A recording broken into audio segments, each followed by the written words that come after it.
வந்து அவருக்கும் நன்றி. ஒவ்வொருவத்தையும் பார்க்க கத்த கிருபை கொடுத்தார். தேவனுக்கு ஸ்தோத்திரிக்கிறேன், நன்றி உள்ளவனாக இருக்கிறேன். வாங்க தொடர்ந்து அடியோட ஜெபம் என்னன்னு கேட்டால், நாம் யாவரும் இணைந்து இந்த கனமான ஊழியத்தை செய்ய கத்தர் கிருபை தரணும். நானும் நீங்களும் சேர்ந்து என்னோடு கூட இணைந்து கத்தருடைய ஊழியத்தை செய்யும்படியாக உற்சாகப்படுத்துகிறேன். அவனுடைய பெரிதான கிருபை நிமித்தமாக நாம் இந்த சபை 43 ஆண்டுகள் இந்த வட்டாரத்தில் கத்தர் வைத்திருக்கிறார். தமிழ் திருச்சபையும் தொடர்ந்து இந்த இடத்துல ஃப்ரம் தி பிகினிங் நம்ம என்ன செஞ்சுருக்காங்க, ஊழியத்தை செய்து கொண்டு இருக்கிறாங்க. நானும் இந்த சபைக்கு வந்து என்னுடைய 21வது ஆண்டு. ஒவ்வொரு வருடமும் ஆண்டவர் கொடுக்குற போனஸ் மாதிரி நான் நினச்சிக்குவேன். நான் நினைக்கல இவ்வளோ வருட காலங்கள் இந்த சபையில் நான் இருப்பேன்னு நினச்சி கூட நான் பார்க்கல. அதே சமயத்தில் இன்னொன்று மனதில் வருது, இன்னும் கொஞ்ச நாளைக்கு தான் நம்ம இந்த சபையில் இருப்போம், அடுத்து சரியான தலைவர்களை உருவாக்கிடணும் அப்படின்ற பாரம் எனக்கு ரொம்ப இருக்குது. ஏன்னா இது ரொம்ப தூரம், இந்த பக்கம் 20 வருஷம் வந்துருச்சுல்ல, இனி எவ்வளோ நாள் இங்கே இருக்க போகுது, கொஞ்சம் தான் இருக்க போகுது. இப்போ இந்த கொஞ்ச காலங்களில் என்னுடைய ஆசை என்னென்னு கேட்டால், சரியான ஊழியக்காரங்களை உருவாக்கி அவங்க கையில் கொடுத்துட்டு, அப்பா நீங்கள் பார்த்துக்குங்க, நான் இன்னொரு ஊழியத்தை பார்க்குறேன் அப்படின்ட்டு நான் என்ன செய்யணும்னு விரும்புவேன்னு கேட்டால், நான் போகணும்னு ஆசைப்பேன். எனவே நான் உங்கள்கிட்ட கேட்குறது என்ன, நீங்கள் ஜெபிங்க சபைக்காக. நல்ல ஊழியர்கள் இருந்தாங்கன்னா இந்த சபை நல்லாயிருக்கும். இந்த சபையோட ஆரோக்கியமாக மற்றவங்களை வழி நடத்தி கொண்டு போவாங்க. சிங்கப்பூர் நாட்டுக்கும் மற்ற நாடுகளுக்கும் ஒரு வித்தியாசம் என்னென்னா, இங்கே இருக்க தலைவர்கள் கொஞ்சம் நல்ல தலைவர்கள், ஆரோக்கியமான தலைவர்கள் இருக்கிறாங்க. அதனால தான் இந்த 50-60 வருஷத்தில் இந்த நாடு எங்கே இருந்துச்சு, ஒன்றும் இல்லாத பூமி எப்படி இருக்குது, இன்றைக்கி ஒரு காலத்தில் எல்லா நாடும் போட்டுற மாதிரி இந்த ஊழியம் இந்த நாடு வந்துருச்சு. அதுக்கு காரணம் என்னென்னு கேட்டிங்கன்னா, இந்த இடத்துல ஒன்றுமே இல்லை, சுயமாக வந்து இந்த பூமியில் ஒன்றுமே கிடையாது, தண்ணி கிடையாது, மினரல்ஸ் கிடையாது, ஆள் கிடையாது, ஒன்றுமே இல்லை. ஆனால் ஒன்று மட்டும் நல்லா இருந்துச்சுன்னா, கொஞ்சம் புத்திசாலியான தலைவர்கள் இருந்தாங்க. அதனால் இந்த நாடு இன்றைக்கி என்னன்னு கேட்டால், உலகத்தில் கொஞ்சம் பார்க்குற மாதிரி இருக்குது. இதே மாதிரி தான் எல்லாத்துக்கும், அப்பா நல்லா இருந்தால் அந்த குடும்பம் நல்லா இருக்கும். அதே மாதிரி தான் சபைக்கு தலைவர்கள் நல்லா இருப்பாங்கன்னா அந்த சபை ஆரோக்கியமாக இருக்கும். சமீபத்தில் நான் கல்கட்டா போயிருந்தேன். கல்கட்டாவில் போனப்போ வில்லியம் கேரி கட்டின ஊழியத்தை நான் பார்த்தேன்.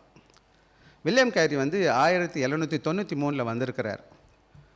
இங்கிலாந்துலேருந்து வந்திருக்கிறார். இங்கிலாந்துலேருந்து வந்து பெரிய ஊழியத்தை கட்டியிருக்கிறார். பெரிய பெரிய பில்டிங்ஸ்லாம் இருக்குது. ஆனால் அங்கே போன பிறகு எனக்கு ரொம்ப மன கஷ்டமாக இருந்துச்சு. ஏன் அப்படின்னு கேட்டால், அவர் கட்டிருந்த அந்த காலங்களில் பெங்லாண்ட்லேருந்து காசை கொண்டு வந்து பெரிய பெரிய பில்டிங் கட்டி போட்டிருக்காங்க. இன்றைக்கி அது யாரும் சரியாக பராமரிக்கலை, அழுக்காக கிடக்கு, அப்படியே இருக்குது. அந்த சர்ச்சுக்கெலாம் போனேன், அவர் கட்டி இருந்து அவங்க ஆராதனைக்குள்ள சபையெல்லாம் பார்த்தோம். அவங்க இருந்த இடங்கள்லாம் பார்க்குறோம்.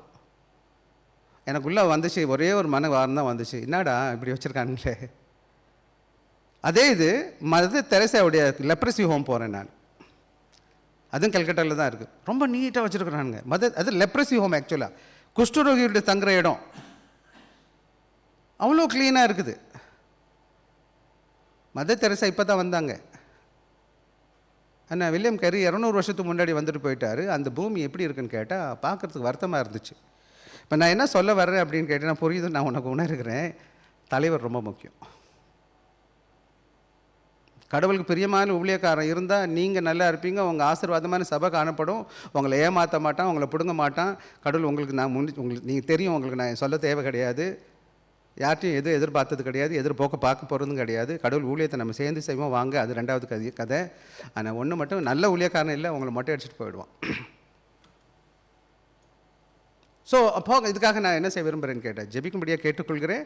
இது சபை ஆண்டவருடைய திருச்சபை, ஆண்டவருடைய சபையை ஆண்டவருக்கு பிரியமாக, ஆண்டவருக்கு விருப்பம், அவருக்கு பிரியமான முறையிலும் ஆண்டவருடைய பிள்ளைகளும் ஆண்டவருடைய விசேஷம், அவனுக்கு விருப்பமான வழியில் ஆண்டவர் இடத்துல திருப்புற ஊழியர்களாக காணப்படணும். எனவே சபைக்காக ஜெபிங்க, சபை ஊழியர்களுக்காக ஜெபிங்க. அப்படிப்பட்ட தலைவர்களுக்கு கொடுத்தா நீங்கள் பாக்கியம் பெற்றவங்க, இல்லையா நமக்கு தான் நஷ்டம். வாங்க இன்றைக்கி வேகமாக கர்த்தருடைய வார்த்தையை கற்றுக் கொடுப்பதற்கு நான் கடந்து போக இருக்கிறேன். சுருக்கமாக வைக்கணும்னு ஆசைப்படுகிறேன். எனவே நீளமாக இருக்க மாட்டேன், முயற்சி பண்ணுகிறேன் சுருக்கமாக வைக்கிறதுக்கு. இன்றைக்கி என்னுடைய தலைப்பு என்ன போட்டிருக்குன்னா, உண்மையான சீடனின் அடையாளம், வசனத்தில் நிலைத்திருத்தல், அது வார்த்தை நிறுத்தல். The mark of a true disciple abide in the word. ஒவ்வொரு மாதம், இந்த வருடம் முழுவதும் நாம் என்ன செஞ்சுட்ருக்கோம், சீஷத்துவத்தை குறித்து பற்றி பேசிகிட்டு இருக்கோம், டிசைபிள்ஷிப்பை பற்றி பேசிகிட்டு இருக்கிறோம். விசேஷமாக நம்முடைய ஆராதனை இந்த வருடத்தின் தலைப்பு சீஷத்துவம் இருப்பது மாத்திரம் கிடையாது. ஒவ்வொரு மாதமும் ஒரு தலைப்பை ஒட்டி பேசிகிட்டு இருந்தோம். விசேஷமாக 3 மாதங்கள் கவனமாக கவனிப்பீங்கன்னு சொன்னால், ஒவ்வொரு மாதமும் என்ன செஞ்சுருக்கோம், ஒவ்வொரு காரியங்களை பேசியிருக்கோம். அது மறுபடியும் நான் இங்கே பேச விரும்பலை. இந்த மாதத்தின் மையம் என்னன்னு கேட்டிங்கன்னா, வார்த்தையில் அபாய்ட் இன் த வேர்ட், வார்த்தையில் நிலைத்திருக்கிறது. அந்த வேத பகுதி நம்ம வாசித்தோம். அந்த வேத பகுதி நீங்களாம் எடுத்துக்கங்க எல்லாரும். யோவான் 8வது அதிகாரம் 31, 32வது வேத வசனம். நம்ம எல்லாரும் இணைந்து நிறுத்தி நிதானமாக வாசிப்போம். ஸ்லைடு அங்கே முன்னாடி இருக்குது. என்னோட கூட சேர்ந்து வாசிப்போமா? எல்லாரும் இணைந்து வாசிப்போமா? ஆங்கிலத்திலும் தமிழ்லையும் வாசிப்போம். தமிழில் வாசிப்போம். முதல்ல, இயேசு தம்மை விசுவாசித்த யூதர்களை நோக்கி, நீங்கள் என் உபதேசத்தில் நிலைத்திருந்தால் மெய்யாகவே என் சீஷர்களாக இருப்பீர்கள், சத்தியத்தையும் அறிவீர்கள், சத்தியம் உங்களை விடுதலையாக்கும் என்றார். ஆங்கிலத்தில், then said Jesus to those Jews which believed on him, if ye continue in my word, then ye are my disciples indeed, and ye shall know the truth, and the truth shall make you free. ஆக இன்னைக்கு அதை குறித்து தான் அவங்களோடு கூட பேச போகிறேன். முக்கியமாக ஒரே ஒரு உதாரணத்தை சொல்லிட்டு நான் போக இருக்கிறேன். இப்படி ஞாபகப்படுத்துங்க. ஒருத்தர் என்ன பண்ணுனான்னு கேட்டிங்கன்னா, என்ன செஞ்சான்னு கேட்டிங்கன்னா, ஒரு ஹெல்த் கிளப், அதாவது ஜிம்மில் போய் ஜாயின் பண்ணுறார். அவர் ஜிம்மில் ஜாயின் பண்ண பிறகு என்ன பண்ணுறாருன்னா, அங்கே காசு கட்டுறாரு. கட்டு என்ன செய்கிறாருன்னா, அங்கே மெம்பர்ஷிப் வாங்கிக்கிறார் கார்டு. அவர் எல்லாரும் போய் சொல்கிறார், பாருங்கள் நான் என்னவா பண்ணிட்டேன், இந்த மெம்பர்ஷிப் ஆகிட்டேன், நான் அந்த கிளப்பில் என்ன இருக்கிறேன், ப்ரெஸ்டீஜ் கிளப், ரொம்ப ரொம்ப முக்கியமாக எல்லாரும் பெரிய பெரிய ஆளுங்கள்லாம் அந்த ஜிம்லாம் போய் பண்ணுறவங்க, பெரிய பெரிய உடம்புலாம் காமிப்பாங்க பார்த்தீங்களா, அந்த பாடி பில்டர்ஸ்லாம் இருப்பாங்க, அந்த கிளப்பில் இவரும் போய் ஜாயின் பண்ணிக்கிட்டார். இவர் ஜாயின் பண்ணவர் என்ன செய்கிறாருன்னா, அவங்க பில்லை வாங்கிக்கிட்டாரு. ஆனால் அதுக்கப்புறமா அந்த சபைக்கு அந்த ஜிம்முக்கே போக மாட்டார். அவர் அந்த கிளப்புக்கு என்ன செய்ய மாட்டார், அவர் போகவே மாட்டார். அப்புறம் ஒரு வருஷம் கழிச்சு என்ன ஆகுது நடக்குன்னு கேட்டிங்கன்னா, அவர் என்ன செய்கிறாருன்னு கேட்டால், அவருக்கு போய் அங்கே இருக்கிற எந்த எக்யூப்மெண்ட்டையும் பயன்படுத்த மாட்டார். அங்கே போட்டிருக்க பார்த்தீங்களா, த்ரெட்மில் இருக்குது, வெயிட் லிஃப்டிங் இருக்குது, என்னென்ன மிஷின்ஸ்லாம் இருக்குது, நமக்கு இங்கே கூட சிங்கப்பூரில் இருக்குது, நம்ம அப்பப்போ இப்போ பார்த்துட்டு வந்துட்டு இருக்கிறோம். ஆக என்ன சொல்ல வர்றேன்னு கேட்டால், அவர் போகவே மாட்டுறாரு. ஆனால் மெம்பர்ஷிப் வச்சுருக்கிறாரு. அவருக்கு ரொம்ப சந்தோஷம் வேறு, நான் மெம்பர்ஷிப் வச்சுருக்கிறேன்னு சொல்கிறாரு தவிர, அதில் உள்ளே போய் அந்த எக்யூப்மெண்ட்ஸ்லாம் பயன்படுத்துகிறாருன்னா பயன்படுத்த மாட்டுறாரு. அதுக்கு மாத்திரம் கிடையாது. ஒரு வருஷம் கழிச்சு என்ன ஆச்சுன்னு கேட்டால், அவங்களுக்கு எல்லாருக்கும் என்ன பார்த்தீங்கன்னா, அவர் என்ன செஞ்சு ஒரு காம்படிஷன் வருது. அவர் எப்படி இருக்கிறாரோ அப்படியே தான் இருக்கிறாரு. வாழ்க்கையில் ஒரு விதமான மாற்றமும் கிடையாது. மெம்பர்ஷிப் மட்டும் வச்சுருக்கிறாரு தவிர உடம்பு மாறி இருக்கான்னு கேட்டால் அவர் தான் எதுக்கும் போக மாட்டுறாரு. அப்போ ஒரே ஒரு நாள் அந்த கிளப்பில் என்ன செய்கிறாங்கன்னு கேட்டிங்கன்னா, ஒரு ஆனுவல் ரேஸ் ரெடி பண்ணுறாங்க. எல்லாரும் எப்படி செய்கிறாங்கன்னு கண்டுபிடிக்கிறது. அப்போ என்ன ஆகுதுன்னு கேட்டிங்கன்னா, அவரால் ஒரு ஸ்டெப்பு கூட, ஒரு லைனில் கூட அவர் பாஸ் பண்ண முடியல. ஏன்னு கேட்டிங்கன்னா, அவர் எப்படி இருக்கிறாரு, அவர் பேரளவுக்கு என்ன பண்ணியிருக்கிறாருன்னு கேட்டிங்கன்னா, ஒன்றுமே பண்ண முடியல. அவர் ஏன்னு கேட்டால், வருஷ கணக்கில் மெம்பர்ஷிப் வச்சுருக்காரு, ஃபீஸ் கட்டுறாரு, சில வேலைகளை வாங்கி அதை கார்டு வச்சுருக்கிறாரு. ஆனால் அவர்கிட்ட என்ன கிடையாது, எந்த விதமான பயிற்சியும் கிடையாது. அப்போ யாரோ கேட்குறாரு, அதுவும் ரியலி மெம்பர், நீ உண்மையிலே அங்கத்தினராக இருக்கிறியான்னு கேட்டால், உடனே அவர் ஷோ பண்ணுறாரு கார்டு எடுத்து, இந்த பாருங்கள் நான் யாருன்னு பாருங்கள், என் கார்டை பாருங்கள். The trainer says a true member doesn't just carry the card, he abides by the training அப்படின்னு சொல்கிறார். அப்போ உண்மையான மெம்பர் யாருன்னு கேட்டிங்கன்னா, வெறும் மெம்பர் ஆகுறதுனால எந்த லாபமும் கிடையாது. நான் மெம்பர்ஷிப் வச்சுருக்கலாம், ஆனால் என்ன நடக்குதுன்னு கேட்டிங்கன்னா, பல வேலைகளை நான் மெம்பர் மார்படிக்கிறது, தார் தட்டிக்கிட்டு நான் மெம்பர், நான் கிறிஸ்தவன் சொல்கிறதுனால எந்த லாபமும் யாருக்கும் கிடையாது. ஆக நான் இந்த கால வேலையில் சொல்லுகிற கார் என்ன, the same way many people carry a spiritual membership card. இன்னைக்கு அதே போல் இன்னைக்கு ஆவிக்குரிய கிறிஸ்தவர்களாக நாம பேர் கேட்டால் யாரா, நான் என் பேர் கிறிஸ்தவ பேர், எந்த சர்ச் போகிறேன், அந்த சர்ச்சுக்கு மெம்பர் கூட, ஏதாச்சும் ஒரு சர்ச்சை சொல்லுவீங்க, இந்த சபை கூட சொல்லுவீங்க, நான் பாஸ்டர் அந்த சர்ச் போகிறேன். They believe in Jesus intellectually, mind wise பார்க்கும்போது is a member, mentally is a member. இவர் சொல்றாரு, நான் இந்த சர்ச் மெம்பர் அப்படின்னு சொல்றேன். They haven't been baptized or they have said a prayer. சில வேளைகள் அவங்க ஞானஸ்நானம் பெற்று இருக்கிறாங்க, அல்லது ஜெபம் கூட பண்ணி இருக்கிறாங்க. சில வேளை இந்த இனிஷியல் ஒப்பீனியன் இருக்குது, அவங்க பிலீவர் சொல்லிட்டு.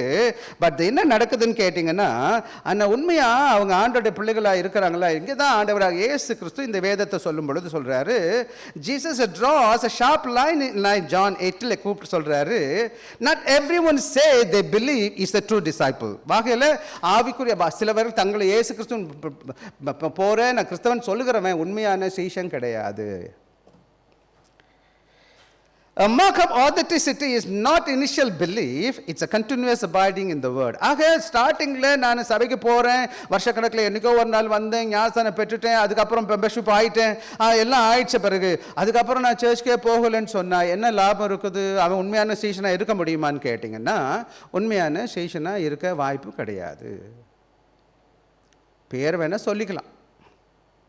இந்த ஜிம்மில் போனார்ல, இந்த கிளப்பில் போய் மெம்பர்ஷிப் எடுத்தார் பார்த்தீங்களா? ஒரே ஒரு மெம்பர்ஷிப் எடுத்த நாளைக்கு மட்டும்தான் போனார், மெம்பர்ஷிப் கார்டு வாங்கிட்டார், அப்புறம் எட்டியே பார்க்கலன்னா அவருக்கு என்ன லாபம் இருக்குதுல?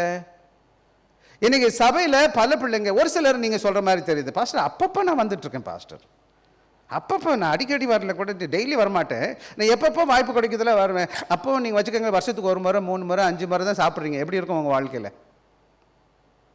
ரெகுலராக சாப்பிட்ற பிள்ளைக்கும் விட்டு விட்டு சாப்பிட்ற பிள்ளைகளுக்கும் ஸோ எல்லாத்துலேயும் ஒரு ஒழுக்கமான காரியம் காணப்படுது. விசேஷமாக சங்கீதக்காரன் சொல்லுகிறாரு, சங்கீதம் 51:11 எனக்கு வாசிப்போமா? சங்கீதம் 51:11 எனக்கு அரைச்சி எடுத்து வாசிங்க.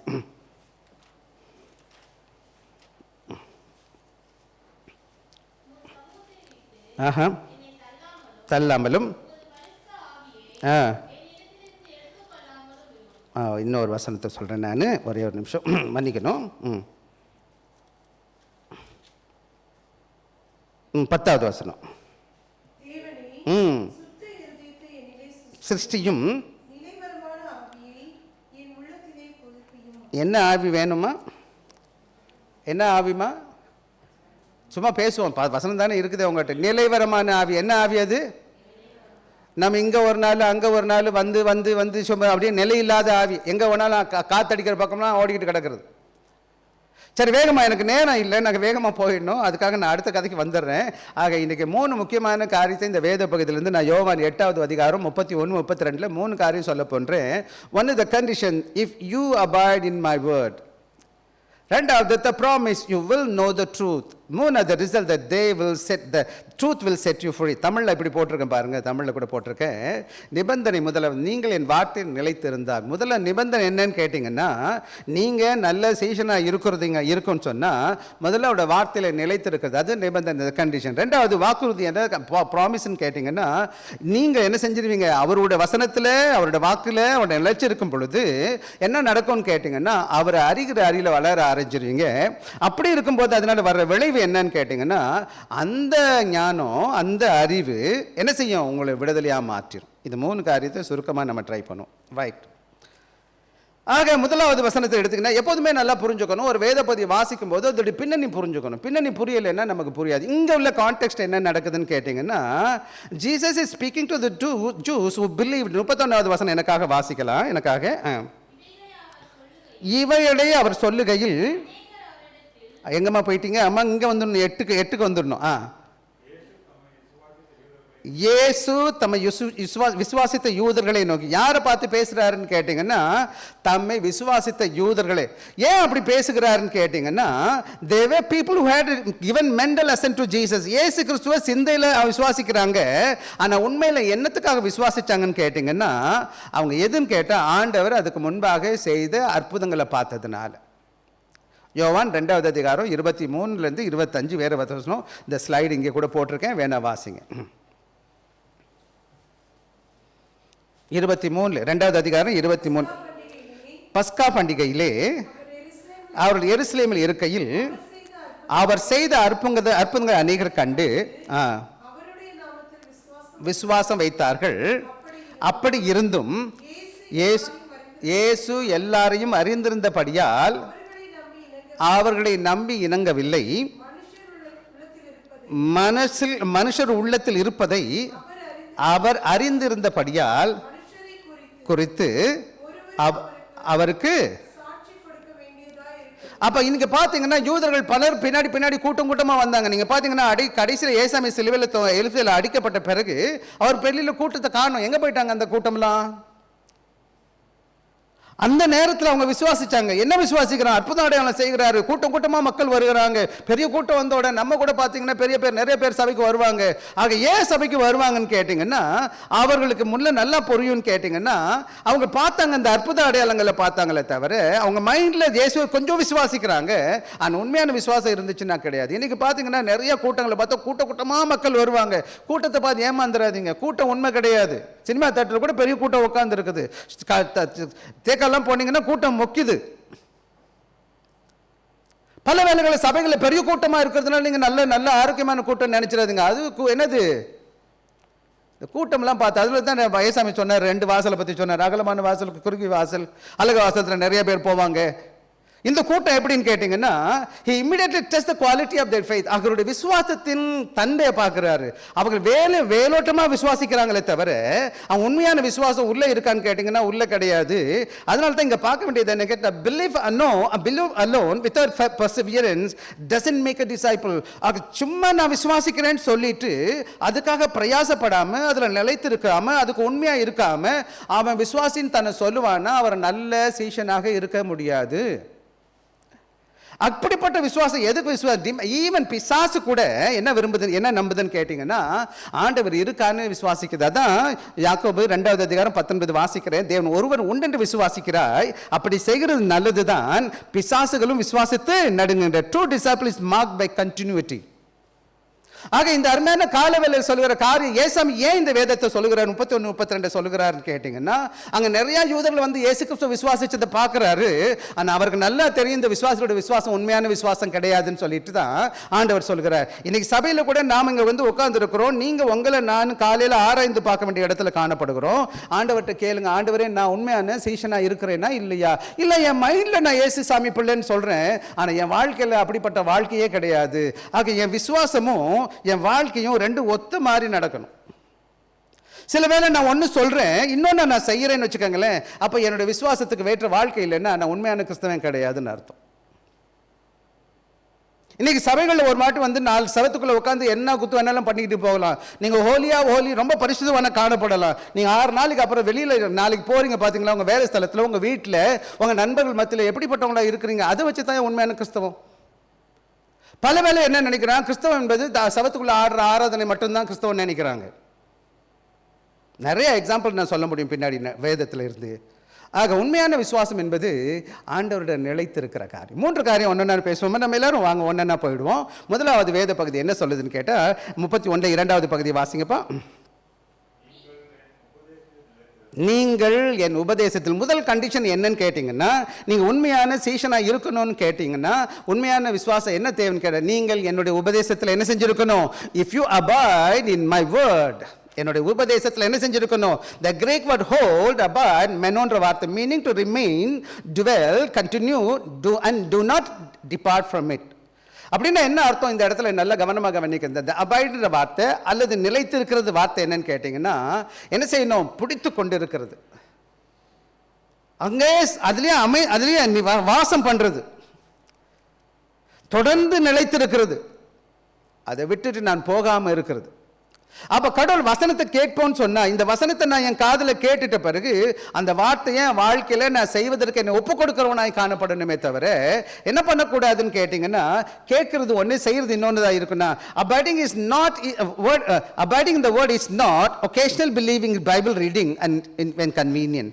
பல வேலைகளை நான் பார்க்குறேன், எனக்கு தெரியல, உங்க வீட்டுக்கு நான் வந்ததில்லை, நீங்க என்ன பண்ணீங்கன்னு எனக்கு தெரியாது, எப்போ வாய்ப்பு கிடைக்குமோ அப்போ பைபிளை உருட்டிக்கிறது. ஆனால் தொடர்ந்து எப்பப்போ வாய்ப்பு இருந்தால் பைபிள் வாசிப்போம், எப்போ சான்ஸ் இருக்கோ அப்போ சர்ச்சுக்கு வருவோம். Memorising words without obeying. சில வேலைகள் ஞாபகம் படும், சில வேலைகள் எனக்கு தெரியும், அண்டர்டுல அப்பம்லாம் சிலர் வச்சிருப்பாங்க, காலையில் குட்டு எடுத்து வாசிப்பாங்க, டுட்டு வாசிடுவாங்க. அதுல இருந்து இன்னும் சொல்ல பழக்கம் இருக்குது, ஒத்தையாரட்டியா போடுற பழக்கம்லாம் இருக்குது. சோசியம் பார்க்குற பைபிள் சோசியம் பார்த்துருக்கீங்களா?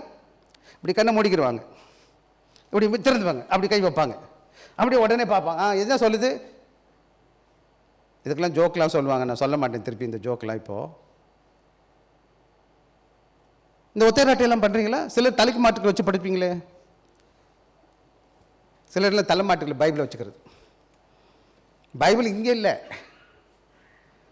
தலைமாட்டில். இதுக்கெல்லாம் கதை இருக்குது, இப்போ நேரம் தான் இல்லை. using scripture to support their own opinion. அப்புறம் இன்னொரு முக்கியமானது, வசனத்தை தங்களுடைய லாபத்துக்கு பயன்படுத்திக்குவாங்க. பைபிள் இப்படி சொல்லுது, என்ன அவங்க எப்பப்போ வேணுமோ அதெல்லாம் அவங்க பயன்படுத்திக்குவாங்க. ஏசாமி வசனம் இப்படி சொல்லுது. தயவு செய்து இது உண்மையான வசனத்தில் நிற்கிறது இல்லை, அவருடைய வசனத்தில் நிலைத்திருக்கிறது இல்லை. அவர் சொல்றார், என்னுடைய உபதேசத்தில் நிலைத்திருந்தால்.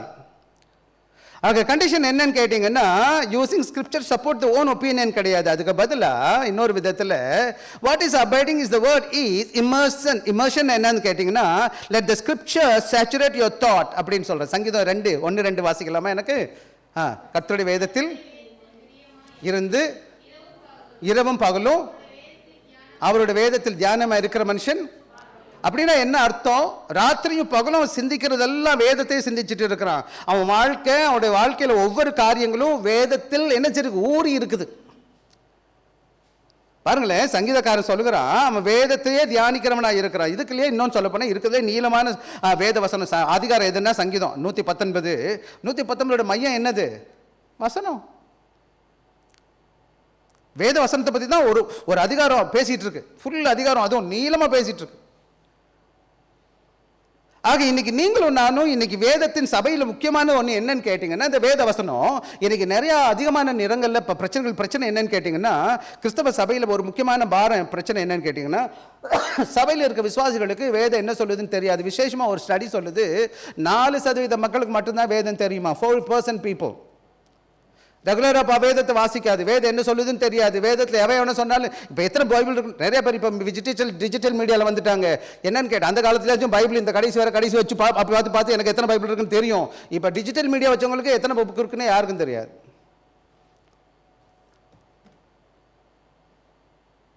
பைபிள் இல்லாத ஒரு புக் சொன்னால் கூட எடுத்துக்கிட்டு நிற்பாங்க அவங்க. போய் பைபிள் ஒரு புக் இல்லைன்னு வச்சுக்கோங்களேன், உடனே அவன் தேடுவான், எங்கடா இருக்கு?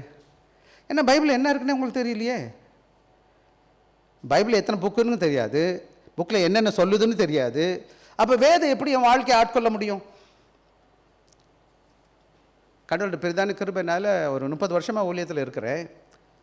நான் இத்தனை வருஷமாக ஊழியம் தான் பண்ணுறேன், பிரசங்கம் தான் பண்ணுறேன், காலையில் பேசுகிறேன், சாயங்காலம் பேசுகிறேன். இந்த சபைக்கு 20 வருஷமாக ஊழியம் பண்ணிகிட்ருக்கேன்.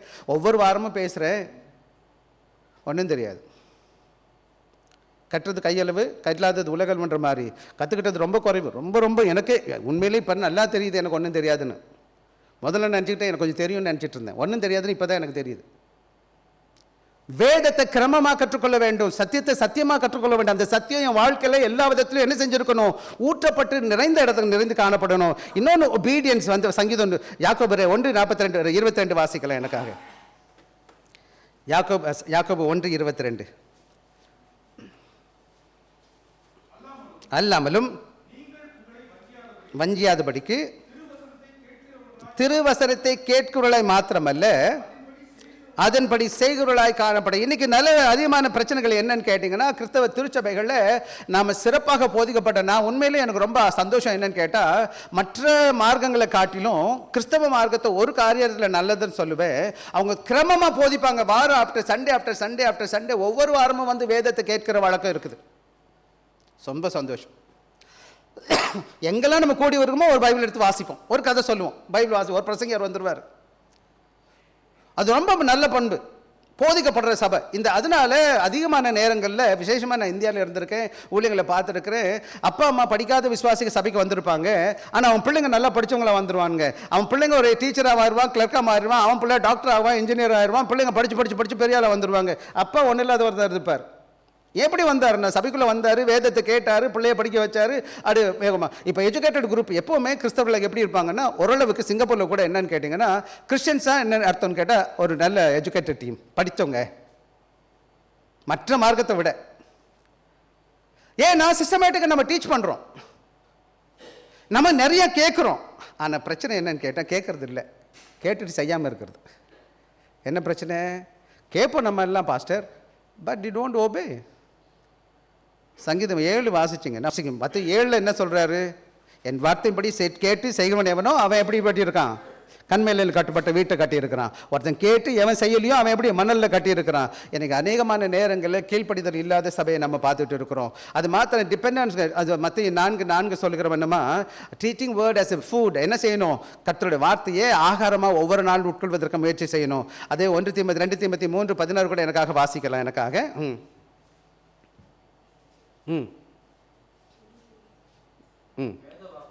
வேத வாக்கியங்கள் எல்லாம் தேவ ஆவியினால் அருளப்பட்டிருக்கிறது.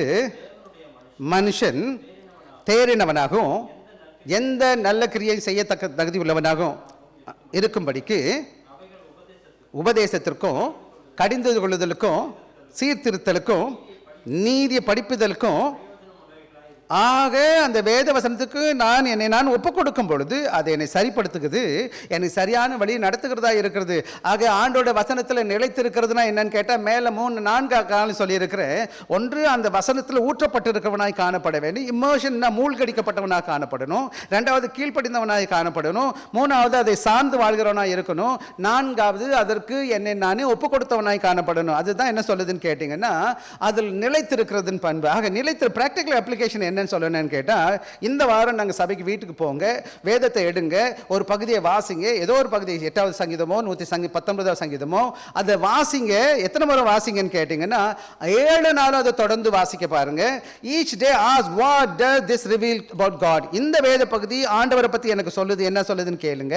What is it does requires of me, what does it requires, நான் என்ன செய்யணும்னு இந்த வேதம் சொல்லுதுன்னு கேளுங்க. அது மாத்திரங்க, two one concrete things in obedience to it. ஆக ஒரே ஒரு காரியம் என்ன செய்யுங்க, அதுக்கு கீழ்ப்படிவதற்கு என்ன செய்யுங்க, ஒரு தீர்மானம் எடுங்க. பல வேலைகளில் எனக்கு தெரியாது உங்களுடைய ப்ராக்டிக்கல் ப்ராப்ளம், நீங்கள் எப்படி கடவுள் வசனத்தை கற்றுக்கொண்டுக்கிறீங்க எனக்கு தெரியாது.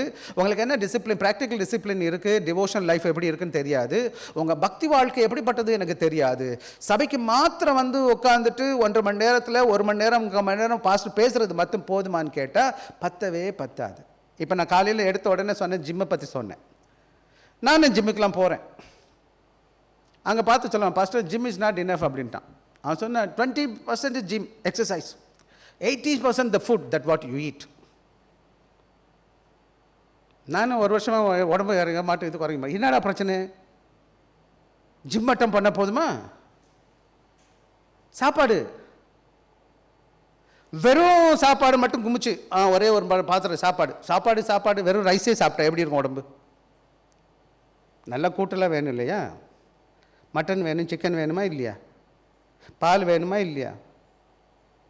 ஸோ நிறைய காரியங்கள் சாப்பிட்றோம். அது மாத்திரம் கிடையாது, தண்ணி குடிக்கணும், எக்ஸசைஸ் பண்ணணும், சன்னில் நடக்கணும், என்னென்னமோ சொல்கிறாங்க தம்பி. ஒரு ஆரோக்கியமான சரீர வாழ்க்கைக்கு வெறும் ரைஸ் மட்டும் பத்தாது. டெய்லி காப்போ மட்டும் சாப்பிடாதீங்க. என் சின்ன மகன் இருக்கு, அப்போ பிரச்சனை, வேர் இஸ் ப்ரோட்டீன் அப்படின்னு கேட்பார் அவர். Protein is important. எனக்கு ப்ரோட்டீன் வேணும், கார்போ வேணும், ஃபைபர் வேணும், என்னென்னமோ வேணுமா? அப்புறம் ஸ்பிரிச்சுவல் ஃபுட் மட்டும் எப்படி பாஸ்டர்? சண்டே மட்டும் போதும் பாஸ்டர். அது 1 மணி நேரம் எங்கள் பாஸ்டர் சொன்னால் கேட்குறேன். அதில் கூட இன்னொன்று தெரியும் உங்களுக்கு, நான் 30 நிமிஷம் 40 நிமிஷம் பேசுகிறேன்ல, 30% தான் கேப்சர் பண்ணுவாங்களாம். எத்தனை பர்சன்டேஜ்? நான் 100% பேசுகிறேன் இல்லைம்மா, எல்லாம் பிடிச்சாங்களான்னு கேட்டால் ஒருத்தரும் அங்கங்கே கேப்சர் பண்ணாங்க, கொஞ்சம். அதை நம்ம டெக்னிக்கலாக சொல்லிக் கொடுக்குறோம், நம்ம ட்ரை பண்ணுறோம் எப்படியாச்சும் மேக்ஸிமைஸ் பண்ணணும்னு சொல்லிட்டு.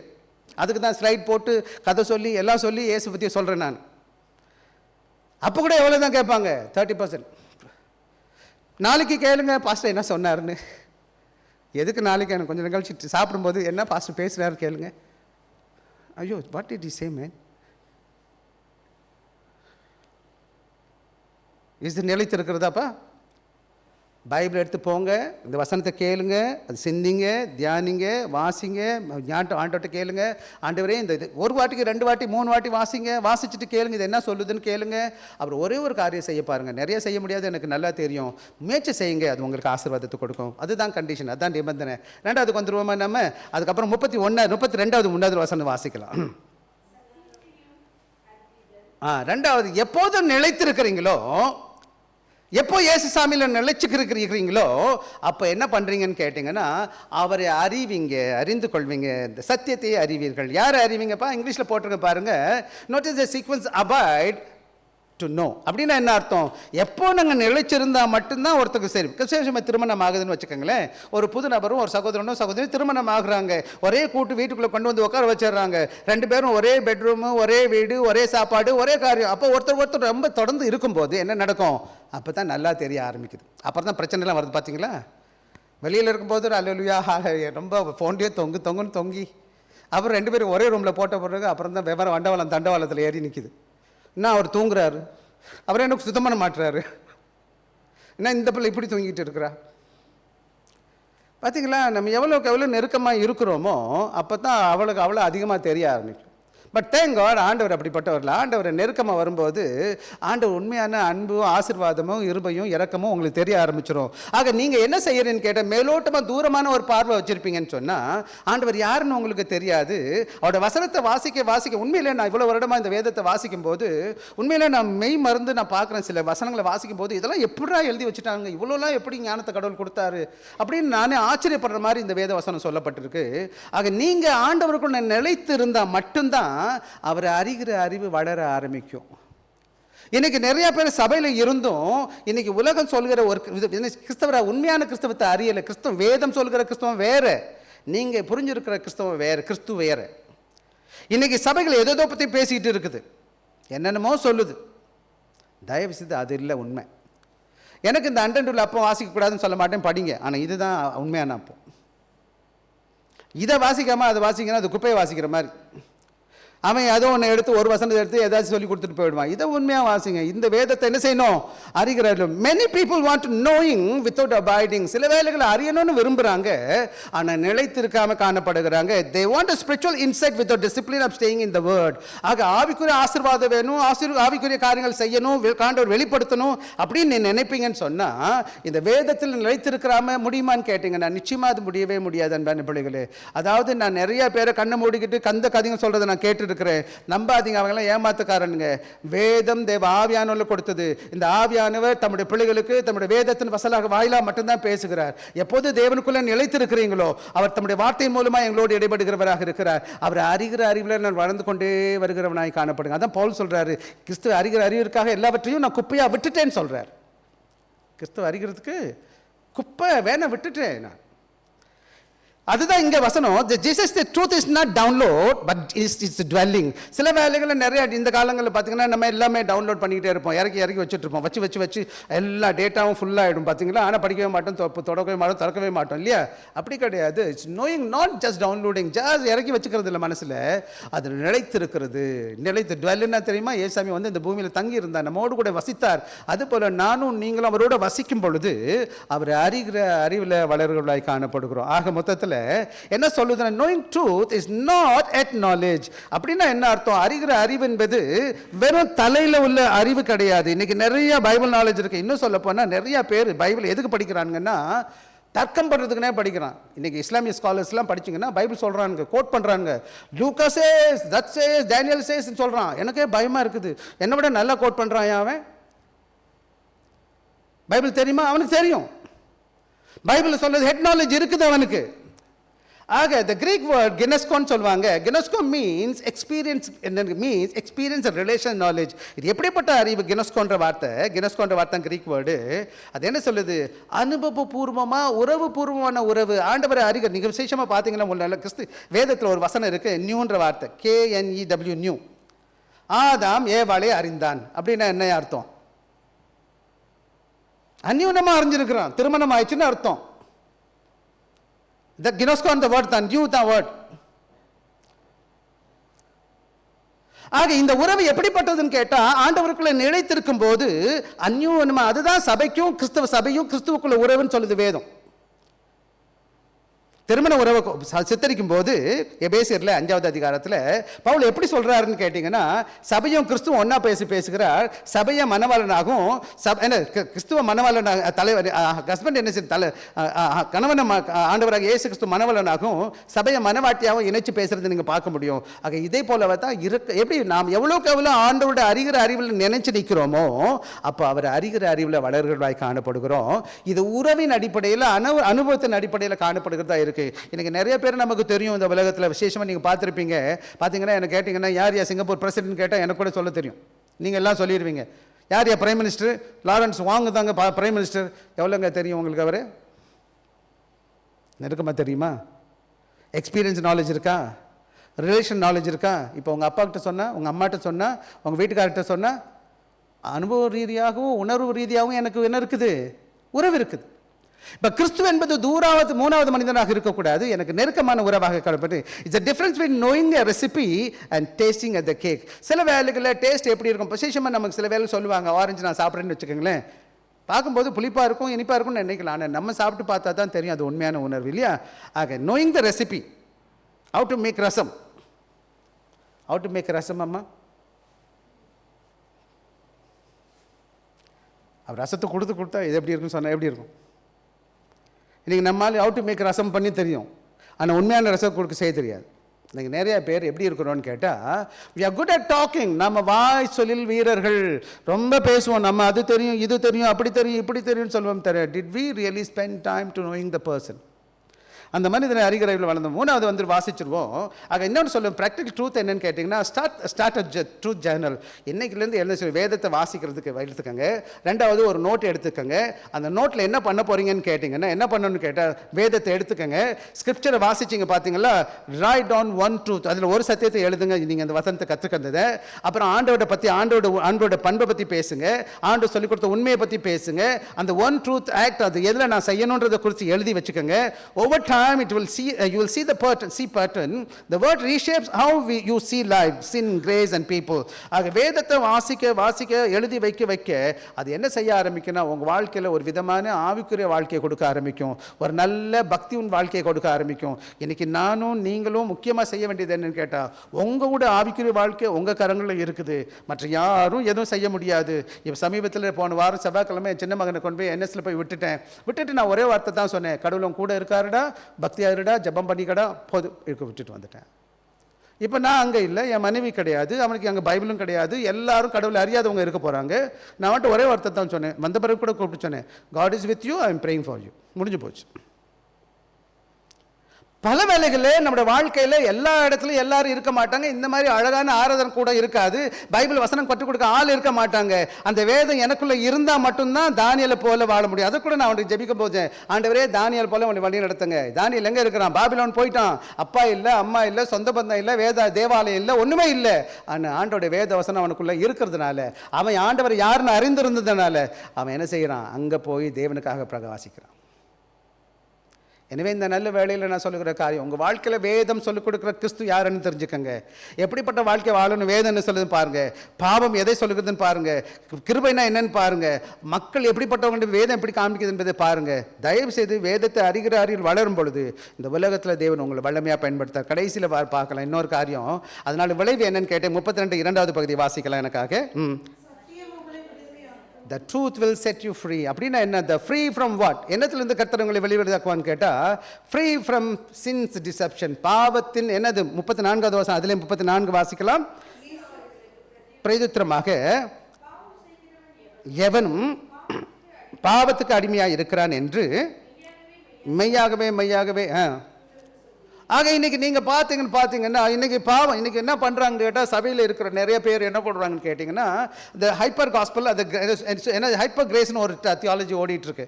நிறைய பெரிய சபைகள் இதை தான் பேசிகிட்டு இருக்காங்க. சர்ச் போனால் பரவாயில்ல, போனால் போதும், அதுக்கப்புறம் நீங்கள் எப்படி வேணாலும் வாழலாம், பரவாயில்லாம், குடிக்கலாம், வெறிக்கலாம், அயோக்கியத்தனம் பண்ணலாம், என்ன வேணாலும் பண்ணிக்கோங்க. Because Jesus died for you once for all sin. பாவத்தில் என்ன செஞ்சு சமரிச்சிட்டார். இங்கெல்லாம் பெரிய சபையாக தான், பெரிய கூட்டம் அங்கே தான் இருக்குது. ஹைப்பர் கிரேஸ்ன்னு சொல்லுவாங்க.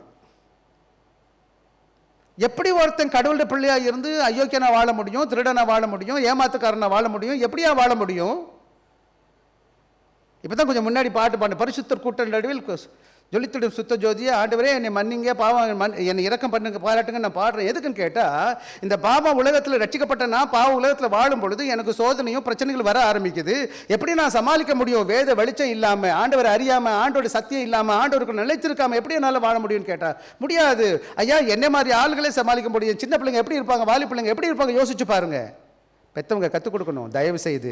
ஆக எதுலேருந்து கர்த்தர் விடுதலை கொடுக்கிற? பாவத்தின் பிடியிலிருந்தும், பாவத்தின் சாபத்திலிருந்து, சாத்தானின் பிடியிலிருந்து விடுதலை கொடுக்கிறார். Free from religious performance, trying to earn God's favour. பல வேலைகள் என்ன செஞ்சாங்க இந்த யூதர்கள்? என்ன செய்வாங்கன்னு கேட்டிங்கன்னா, அவர்கள் சடங்குகள் மேலே நம்புறவங்க. என்ன நம்பு? சடங்கு. தேவாலயத்துக்கு போவாங்க, பலி கொடுப்பாங்க, எல்லாம் செய்வாங்க. இன்றைக்கி நிறைய பேர் சர்ச்சில் சடங்கு தான் செஞ்சிட்ருக்கேன். சண்டே சர்ச்சுக்கு வந்துட்டால் போதும், தோத்திர ஆண்டவரே, நன்றி ஆண்டவரே, அடுத்த வாரம் பார்க்கலாம், முடிஞ்சா அடுத்த சண்டே வாய்ப்பு இருந்தால் வரேன். கமிட்மெண்ட் இல்லை. ஆண்டவருக்கும் எனக்கும் ஒப்பு கொடுத்துடல. இந்த 2 வார்த்தை இருக்குது, சரண்டர்ன்ற வார்த்தைக்கும் கமிட்மெண்ட்ன்ற வார்த்தைக்கும். இதை கொஞ்சம் டெக்னிக்கலாக யூஸ் பண்ணணும். சரண்டர்னா என்ன அர்த்தம் தெரியுமாம்மா? ஒருத்தர் துப்பாக்கிட்டு சொல்கிறான், எப்படி கை தூக்கிடுவீங்க? சரண்டர்னா என்ன அர்த்தம்? நான் ஒன்றுமே செய்ய முடியாது. துப்பாக்கி யார் கையில் இருக்குது? அவர் கையில் இருக்குது. கை கீழே போட மாட்டேன். ஸோ கமிட்மெண்ட்னா நான் விருப்பப்பட்டால் செய்வேன், விருப்பப்படாடி செய்ய மாட்டேன். ஆக இந்த சரண்டர்ன்ற வாழ்க்கை எனக்கு வேண்டி இருக்குது. இப்போ என்ன பண்ணணும்னு கேட்டிங்கன்னா, சில வேலைகளை என்னோட லைஃப்பில் பர்ஃபார்மன்ஸ் பண்ணிகிட்டே இருக்கிறேன். என்ன பர்ஃபார்மன்ஸ் பண்ணுறேன்னு கேட்டிங்கன்னா, just want to do whatever I like it. எனக்கு எது நல்லா இருக்குதோ, அங்கே சேர்ச் போனேன், நான் காணிக்க கொடுத்தேன், நான் அதை பண்ணேன், இதை பண்ணேன். ஆனால் உண்மையான மனமாற்றம் இருக்கான்னு கேட்டால் ஒன்றுமே கிடையாது. Just they are fulfilling the ritual. அது சடங்கு செஞ்சுட்டு இருக்காங்க. Free from fear guilt and the opinions of அது. பல வேலைகளில் என்ன இருக்குன்னா, பயத்தில் இருந்தும் குற்ற உணர்வில் இருந்தும் விசேஷமாக இன்றைக்கி சபைகளில் பார்க்குற ஒரு முக்கியமான காரணம் என்னன்னு கேட்டிங்கன்னா, மற்றவங்களோட சன்மானம், மற்றவங்களோட அப்ரூவல்னு சொல்லுவாங்க. மற்றவங்களோட என்னது அப்ளாஸ்ன்னு சொல்லுவாங்க. அப்ரூவல் கிடையாது, அப்ளாஸ்ன்னு சொல்லுவாங்க. மற்றவங்க எப்படி கை தட்டுறாங்களா, மற்றவங்க என்ன பண்ண போகிறாங்க, பேச போகிறாங்க. மற்றவங்க என்ன வேணாலும் பேசிட்டு போகிறாங்க. நீ எது செஞ்சாலும் பேசுவாங்க, எப்படி பண்ணாலும் பேசுவாங்க. என்னோட அப்ரூவல் எங்கேருந்து வரக்கூடாதுன்னு கேட்டால், கடவுள் மக்கள் என்ன சொல்கிறாங்க என்பதை காட்டிலும் ஆண்டவர் என்னை பற்றி என்ன சொல்ல, what is approval from God, கடவுள் என்னை பற்றி என்ன சொல்ல போகிறார், கடவுள் வார்த்தை என்ன சொல்ல போகுது என்பதை பார்க்கணுமே தவிர, எனக்கு தேவன் விடுதலை எப்படி கொடுக்குறாருன்னு கேட்டால், பாவத்தின் பிடியிலிருந்தும் பாவத்தின் என்ன செய்து மாயமான வாழ்க்கையிலிருந்தும் கர்த்தர் விடுதலை கொடுக்கிறார். இந்த உலகத்தின் சடங்குகளிலிருந்து, ஆவிக்குரிய சடங்குகளிலிருந்து விடுதலை கொடுக்கிறவராக இருக்கிறார். பயத்திலிருந்தும் குற்ற உணர்விலிருந்தும் மற்றவர்கள் சொல்கிற எல்லா கத்தின் விடுதலை கொடுக்க போகிறார். ஏன்னா எனக்கு பயத்தின் ஆவியை கர்த்தர் கொடுக்கல, தைரியத்தின் ஆவியை கொடுத்திருக்கிறார். எனவே நானும் நீங்கள் என்ன, but note the freedom through truth, not through feeling or experience. சில வேலைகளை இந்த விடுதலை எதிலிருந்து வந்திருக்கணும், அந்த வசனம் சொல்லுது, சத்தியத்தை அறிவீர்கள், சத்தியம் உங்களை விடுதலையாக்கும். அப்போ அந்த விடுதலை எப்படி வரக்கூடாது, உணர்வு பூர்வமாக எக்ஸ்பீரியன்ஸ். இந்த வேலைகளில் ஐ ஃபீல் தட் வே அப்படி கூடாது. லெட் த ஸ்கிரிப்சர், வேதம் சத்தியம் எனக்கு உள்ளத்தில் இருக்குது, இது வேதம் சொல்லுது. பல வேலைகள் இதைத்தான் நானும் நீங்களும் கேட்கணும். வேதம் எனக்கு என்ன கற்றுக் கொடுக்குது. வேதத்தின் சில வேலைகள் டைரக்ட் அந்த வார்த்தைக்கு சொல்லப்படலை, ஆனால் அந்த கொள்கைகள் வேதத்தில் இருக்குது. சில காரியங்கள் நீங்கள் டைரக்டாக பார்த்தீங்கன்னா வேதத்தை இல்லை, செய்யலாமா வேணாமா, வேதத்தில் நிறைய இடங்களில் அது சொல்லப்பட, அதை பற்றி கருத்துக்கள் இருக்குது வேதத்தில். வாங்க நம்ம பேசுவோம் அதை குறித்து. ஆக நானும் நீங்களும் என்ன கிடையாது, உணவு பூர்வமாக கிடையாது. ஐ ஃபீல் தட் வேன்னு சொன்னால் அப்படி இருக்கக்கூடாது. அது ஃபீலிங்கோ எக்ஸ்பீரியன்ஸோ கிடையாது. இன்றைக்கி சர்ச்சஸ், நிறையா சர்ச்சஸில் ரொம்ப முக்கியமான ஒரு பிரச்சனை என்னென்னா, இமோஷன் அண்ட் எக்ஸ்பீரியன்ஸ்னு சொல்லுவாங்க. இமோஷனும் எக்ஸ்பீரியன்ஸ் தான் இன்றைக்கி சர்ச்சுடைய ப்ரோக்ராமே ஓடிக்கிட்டு இருக்கு. சர்ச்சில் ஏன் ப்ரோக்ராம் செய்கிறோம், எப்படி ஓடணும், எல்லாம் இமோஷனல் ஸ்டர். எல்லாரும் கத்தணும், அப்படியே கீபோர்டை வச்சு ஈ நாம்கி, கிட்டாரை வச்சு ஊ நாம்கி, ரவுண்டு சவுண்டை வச்சு டமுக்கு டம்மு நாம்பி அடிச்சு எல்லாம் கத்து, கூச்சல் போடு, ஆடு. சத்தியம் இருக்கா? ஏசு ஏசு 100 வாட்டி பாடு. அந்த ஏசு உள்ளே இல்லை, இமோஷனில் இருக்குது.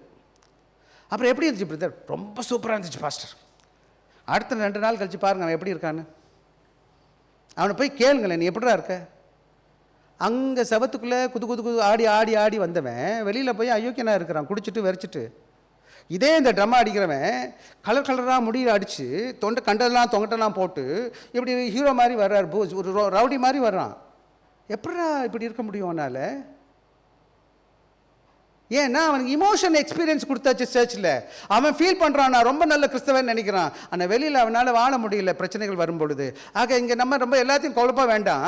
ஆக சத்தியத்தால் உங்கள் வாழ்க்கையில் விடுதலை பெறலைன்னு கேட்டால், அந்த விடுதலையின் வெளிச்சம் உங்கள் வாழ்க்கையில் காணப்படும். ஏன்னு கேட்டால் அந்த வேதவசனம் உங்கள் வாழ்க்கையில் உண்மையான மாற்றத்தை ஏற்படுத்தலை, அதனால பொறுமையான விடுதலை பெறாமல் இருக்கிறீங்க அர்த்தம். Many people chase emotional freedom without truth, that the freedom become bondage to self. ஆக என்னைக்கு வேதம் இல்லாமல் சத்தியம் இல்லாமல் அவங்க விடுதலை தேடின இமோஷனல் ஃப்ரீடம் இருக்குன்னு கேட்டால், இமோஷனலான ஃப்ரீடமாக இருக்குன்னு நினச்சிங்கன்னா கொஞ்ச நாள் கழிச்சு அந்த ஃப்ரீடம் பிகம் பாண்டேஜ். என்ன பண்ணும், பின்னாடி அந்த ஃப்ரீடம் என்ன இருக்கும், அவர்களுக்கு அடிமைத்தனத்தில் கொண்டு போயிடும், செல்ஃப்னு சொல்லுவாங்க. ஆக truth based freedom is stable, is not anchored in God's unchanging word. ஆக வேதத்தின் பிரகாரமாய் கொடுக்கப்பட்ட விடுதலை அல்லது அந்த விடுதலை அது நிரந்தரமாக நிற்கும். அது என்னது, வேத வசனத்தால் மாற்றப்படாத வேத வசனத்தால் நினைக்கப்பட்டு இருக்குது. ஆக என்னைக்கு என்னுடைய வேத வசனம் வருதோ, என்னுடைய வேதத்தில் நிலைத்திருக்கிறோம், அப்ப என் வாழ்க்கையில் எவ்வளவு பெரிய சவால்கள் வந்தாலும் வேதம் எனக்குள்ள இருக்கிறதுனால, கிறிஸ்து எனக்குள்ள இருக்கிறதுனால, கிறிஸ்துவின் வசனம் எனக்குள்ள இருக்கிறதுனால, எனக்கு இந்த வாழ்க்கையில் எவ்வளவு பெரிய சவால் வந்தாலும் தேவன் என்னோடு கூட இருக்கு. அது நிலைத்திருக்கிற விடுதலையாக காணப்படும். ஆக நானும் நீங்களும் என்ன செய்யணும்னு கேட்டிங்கன்னா, அப்ளிகேஷன் என்ன, identify one area you feel dropped. இன்னைக்கு இந்த வேதத்தை இன்னைக்கு போய் யோசிச்சு பாருங்க, எந்த ஏரியாவில், எந்த பகுதியில், எந்த இடத்துல உங்கள் வாழ்க்கையில் நீங்கள் இந்த விதமான விடுதலை இல்லாமல் காணப்படுங்க. கவலை இருக்கலாம், அல்லது தவறான பழக்க வழக்கம் இருக்கலாம், சிலர் பேரில் அல்லது கசப்பான உணர்வு இருக்கலாம், அல்லது உங்களுக்கு சபலங்கள் காணப்படலாம். எதுவாக இருந்தாலும், what truth is from the scripture have I not abided in regarding to area. இந்த வேதத்தை வாசிக்கும் போது பலவேளை என்னோட குற்றங்களை வேதத்தை காண்பிக்கிறதாக காணப்படுகிறது. அதை குறித்து பேசும்போது நான் எதுக்கு கீழ்ப்படியாமல் இருக்கேன் என்று கர்த்தருடைய வசனத்தை கேட்பாருங்க. ஒரே ஒரு காரியத்தை சொல்லி நான் முடிக்க போகிறேன் இந்த நேரத்தில். இந்த உலகத்தை படைத்த ஆண்டவர் எப்படி தான் படைத்தார்னா வசனத்தை கொண்டு தான் படைச்சிருக்கிறார். தேவன் தம்மை எப்படி இந்த உலகத்துக்கு வெளிப்படுத்தினார்னா இந்த வேதத்தின் வாயிலாக, வசனத்தின் வாயிலாக தான் வெளிப்படுத்தி இருக்கிறார். வேதம் ஃபுல்லாக அவருடைய வார்த்தை. இந்த வேதத்தை உலகத்தை வார்த்தையால் படைத்த ஆண்டவர், வேதத்தை வார்த்தையின் மூலம் வெளிப்பட்ட இந்த உலகத்தை விளக்கி வேதத்தை நமக்கு கொடுத்த தேவன், அதே ஆண்டவராக இயேசு வார்த்தையாக வந்த தேவனாக இருக்கிறார். அந்த வார்த்தையில் நிலைத்திருங்க. அதுதான் இங்கே கதை. அந்த வார்த்தை என்பது எதை குறிக்குது? இயேசு என்ற நபரில் நிலைச்சிருக்கணும். இயேசுடைய உபதேசத்தில் நிலைத்திருக்கிறதுனா இயேசுவில் நிலைத்திருக்கிறது. இயேசுவில் நிலைத்திருக்கிறது என்பது இயேசு அறிகிற வழியில் வளருவது. இயேசு அறிகிற அளவில் வளருதுனா என்னன்னா இயேசு கிறிஸ்துவால விடுதலை பெறுவது. அப்போ இயேசு எனக்குள்ள இருக்கும் பொழுது என்னோட வாழ்க்கையில் நான் விடுதலை பெற முடியும். வேதம் எதை குறிக்குதுன்னா இயேசுவை பற்றி தான் பேசிட்டு இருக்கு. இந்த ஹோல் ஸ்கிரிப்சர் யாரை பற்றி தான் பேசுது? இயேசுவை பற்றி தான் பேசுது. வார்த்தை நிலைத்திறனா என்ன அர்த்தம்? இயேசுவில் நிலைத்திறன்னு அர்த்தம். இயேசுவில் நிலைத்திறனா என்ன அர்த்தம்? அவரோட வார்த்தை அறிகிறவர்கள் வளருன்னு அர்த்தம். அப்படி நான் நிலைத்திருக்கும் போது என் வாழ்க்கையில் என்ன நடக்கும்? ஆண்டவர் விடுதலை கொடுக்கிறவராக இருக்கிறார். ஒரே ஒரு உதாரணத்தை சொல்லிட்டு நான் முடிச்சிடறேன் பாருங்கள். ப்ராக்டிக்கல் அப்ளிகேஷன் பார்த்தீங்கன்னா நம்முடைய வாழ்க்கையில் சங்கீதம் வேற ஒரு பகுதியை வாசிச்சிடலாம் எனக்காக. பிலிப்பியர் 4வது அதிகாரம் 6வது வசனம் 7வது வசனம் வாசிங்க. நம்முடைய வாழ்க்கையில் பிரச்சனைகள் வரும்போது, கஷ்டங்கள் வரும்போது எப்படி சமாளிக்கணும்னு சொல்லிட்டு, நீங்கள் ஒன்றுக்கும் கவலைப்படாமல் எல்லாவற்றையும் குறித்து உங்கள் விண்ணப்பங்களை ஸ்தோத்திரத்தோடு கூடிய ஜெபத்தினாலும் வேண்டுதலினாலும் தெரியப்படுத்துங்கள். அப்பொழுது எல்லா புத்திக்கும் மேலான தேவ சமாதானம் இருதயங்களையும் சிந்தைகளையும் கிறிஸ்து இயேசுவுக்குள். அன்பான பிள்ளைகளே, வாழ்க்கையில் கஷ்டங்கள், மனபாரங்கள், போராட்டங்கள், பிரச்சனைகள் வரும். எதிர்பார்ப்புகள் பல வேலைகள் உடனே நடப்பது கிடையாது. உங்களோட பிரச்சனை எதாக இருந்தாலும் சரி, அந்த ப்ரேயரை எழுதுங்க. ப்ரே பண்ணுங்க, எழுதுங்க, அதை சத்தமாக பேசி பாருங்க. அதே போல் let the truth to its liberating you. பல வேலைகள் அந்த வசனம் அழகாக ஏழு சொல்லுது. எப்போது நீங்கள் சத்தத்தை உயர்த்தி ஜெபிச்சு ஆண்டவர் மேலே விசுவாசத்தில் நிலைச்சிருக்கீங்களோ அந்த ஆண்டவர் என்ன செய்கிறார்? எனக்கு இனம் புரியாத ஒரு சமாதானம் சிந்தையிலையும் உங்கள் இருதயத்தையும் காத்துக்கொள்ளும். உதாரணம் மட்டும் சொல்லிட்டு நான் போயிடுறேன். ஒரு வாலிப மாலுமி என்ன செய்கிறார்? ஒரு ஓல்டு கேப்டனை பார்த்து கேட்குறார், how do you keep your ship from drifting from storm when you can't see the shore and the stars. அதாவது பல வேலைகளில் கப்பலில் போயிட்டு இருக்கிறாங்க. கப்பல் வந்து புயலில் மாட்டிக்கிறது. புயல் மாட்டுதுன்னு சொன்னால் நடுக்கடலில் கப்பல் போயிட்டு இருக்குது. அது மேலே பார்த்தீங்கன்னா இருண்டு இருக்குது, கடலில் ஸ்டார் பார்க்க முடியாது. வெளியில் பார்த்தீங்கன்னா கரை தெரியாது. கரையாக இருக்கும்போது எப்படி நீங்கள் நிப்பாட்டிடுறீங்க அப்படின்னு கேட்கும்போது அந்த captain replied, I drop the anchor does not stop the wave, but it holds the ship steady because it's hooked something deeper than the storm. ஆக என்ன செய்கிறாருன்னு கேட்டேன். இந்த ஐயா பாடுறாரு, என்ன பண்ணுறாருன்னு கேட்டேன். சில வேலைகள் என்ன பண்ணுவாங்கன்னா, நீங்களாம் கப்பலில் போயிருப்பீங்க, நிறைய பேர் கப்பலில் வேலை பார்க்குறீங்க. அவங்க என்ன பண்ணிடுவாங்கன்னு கேட்டிங்கன்னா, பல வேலை பெரிய என்னது புயல் வரும் பொழுது அவங்க என்ன செஞ்சிருவாங்க? நங்கூரத்தை இறக்கிடுவாங்க. நங்கூரத்தை இறக்கின பிறகு என்ன நடக்கும்னு கேட்டிங்கன்னா, புயல் அடிக்கும், ஆனால் கப்பல் அங்கேயே தான் இருக்கும், ரொம்ப தூரம் போயிடாது, சில நேரம் சுத்தம். ஏன்னு கேட்டிங்கன்னா, என்னன்னு கேட்டிங்கன்னா, அந்த நங்கூரம் எதுன்னு கேட்டிங்கன்னா அந்த புயலை காட்டிலும் வல்லமையானது, புயலை மேற்கொள்ளக்கூடிய சக்தி உடையதாக இருக்குது. அதே போல தான் நம்முடைய வாழ்க்கையில் இந்த கடவுளோட வாழ்க்கை, நம்முடைய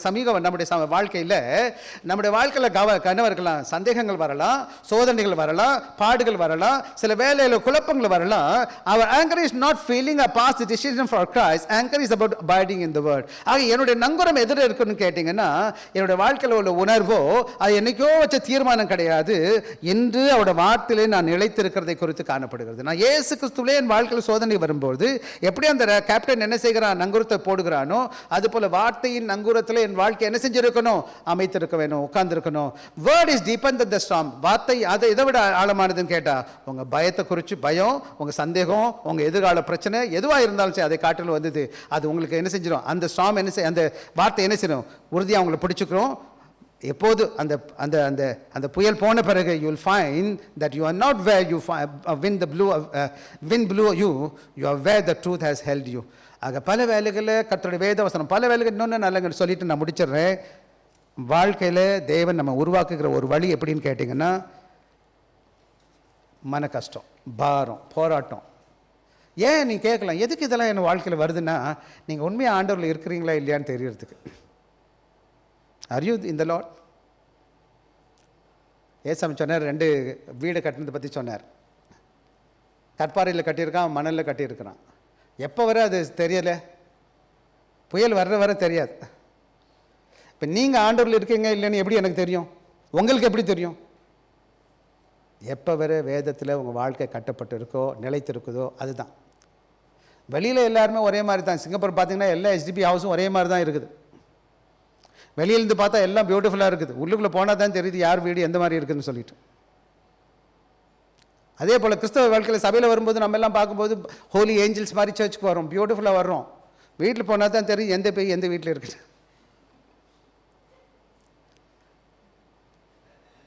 ஒரே சண்டை, ஒரே சச்சரவு, ஒரே வம்பு, ஒரே வழக்கு, கொஞ்சம் அசிங்கம். சில வேலைகளில் உண்மையான கலரே எப்போ தெரியுமா? நானே ஆச்சரியப்பட்டிருக்கேன், இவங்களாம் கிறிஸ்தவங்களாப்பா, ஏன் இப்படி இருக்கிறாங்களே, எப்படிடா சண்டை போட்டாங்க, அப்படியே ஃபுல் கலர் மாறின்னு பார்த்தீங்களா? வாங்க ஜெபம் பண்ணிடுவோம்.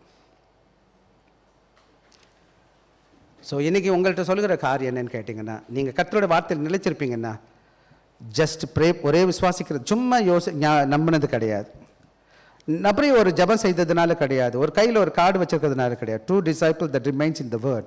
கர்த்தரோட வார்த்தை நிலைத்திருக்கணும். Word bring freedom from not no storm can steal. ஆக வாழ்க்கையில் எவ்வளோ பிரச்சனை வந்தாலும் வார்த்தையில் நிலைச்சிருக்கும் போது நமக்கு கர்த்தர் கிருபை கூட. நம்ம ஜெபிப்போமா?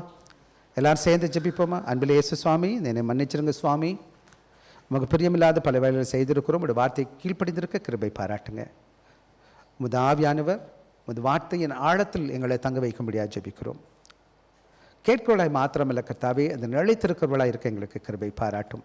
உமது வார்த்தை எல்லா விதமான ஆண்டவரை சங்குகளை உடைப்பதற்கும், ஆண்டவரை எல்லா சூழ்நிலையிலும் உமக்காக காணப்பட எங்களுக்கு கிருபை பாராட்டும்.